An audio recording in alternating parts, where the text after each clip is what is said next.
Hey from Brush Barn, I'm Natasha and this is Savannah. Hi. We are excited to paint with you today. In your box you will find a sample of the canvas we'll be painting today, Fun Watermelon. You'll also find jars of paint labeled by number, and the canvas that you'll be painting on, already drawn out, is the shape of the watermelon. You'll have a sponge brush and some Q-tips. Extra supplies you'll need for this project is a jar of water to clean your brush out with and some paper towels to dry the brush with. And next, Savannah will show us how to paint our watermelon. Awesome. Okay, so we're gonna get started, and as Natasha said, your shape is already drawn out for you. So this is what we're gonna be going by. We're gonna get the paint labeled number 1. It's going to be a really fun bright blue color, and this is going to be our background color.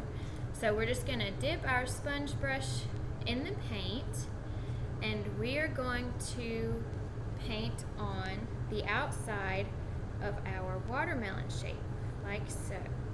And we just want to cover all of this with this fun blue color.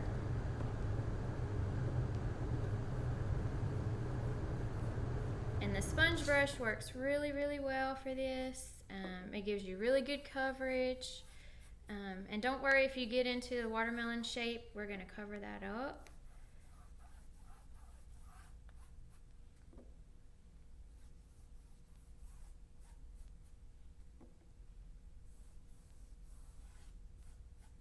I'm going to get everything covered with blue.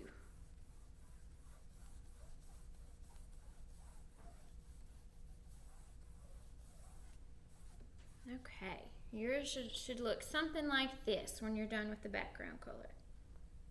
Okay. Then we're gonna rinse our brush and get that blue off. And after you rinse, make sure you get all the water you can get out of that sponge brush. Okay, we don't want it to stay too wet. So you're just gonna squeeze it with your paper towel.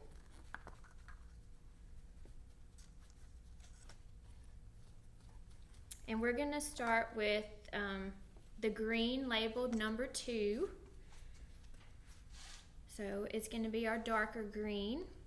And this time we're going to dip the tip of our brush in. We're just going to get a little bit on the tip like this.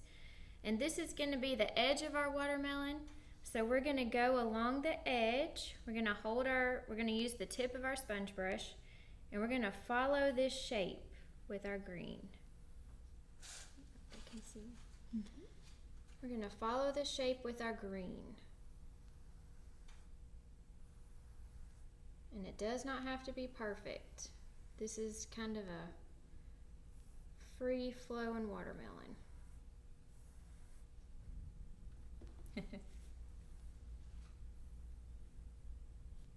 Okay, so we have our green shape, and then we just want to come and make it as thick as you want. This is our rind.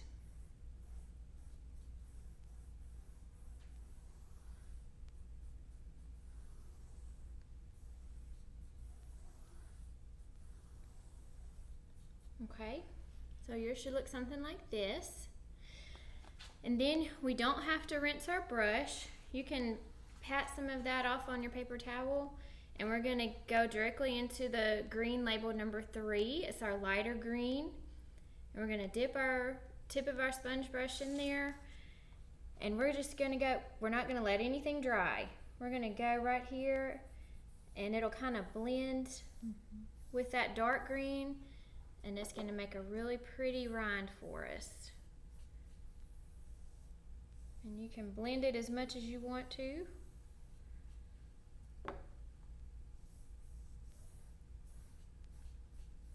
Kind of making a green rainbow right now.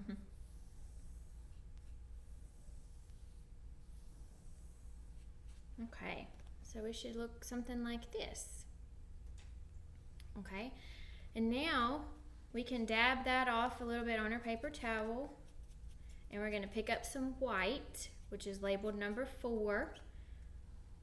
We're going to pick up some white, And we're gonna go right back into it. Right next to that green.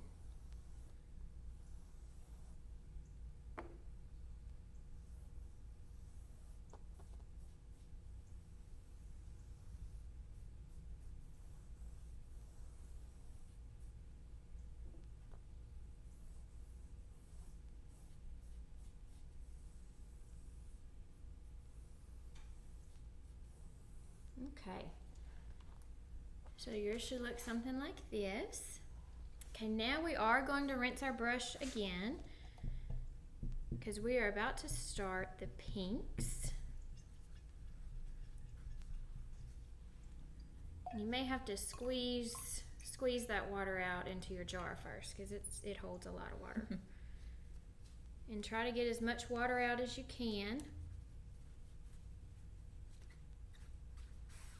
Okay, and we're gonna start with our light pink, which is number 5.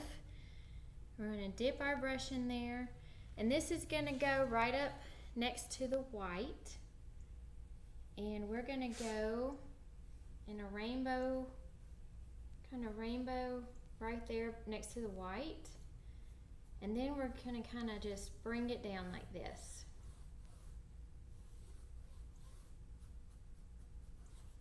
Because we want a variation in color on our watermelon.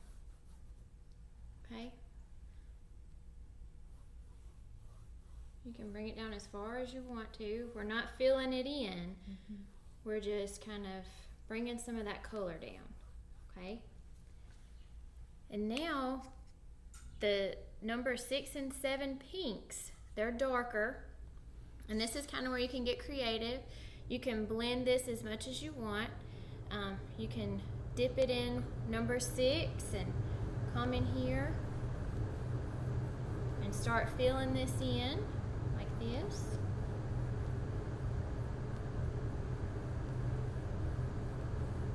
We want it to kind of blend with that light pink. And this can make us a pretty watermelon.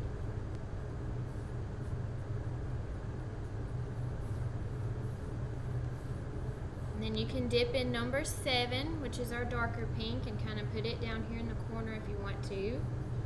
And just bring it right up into all the other pinks. And I'm going to go back into 6 and kind of move it up some.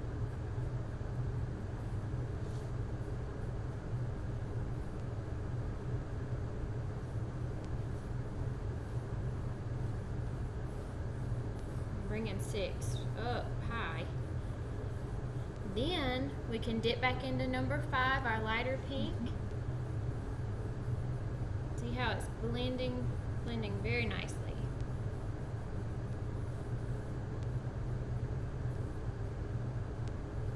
And you can blend as much as you would like to get it to what color you want. I'm gonna stop mine right here. I'm going to dab some of my pink off, and I'm actually going to dip back into the white just for a second, and maybe put some white up here right next to this pink.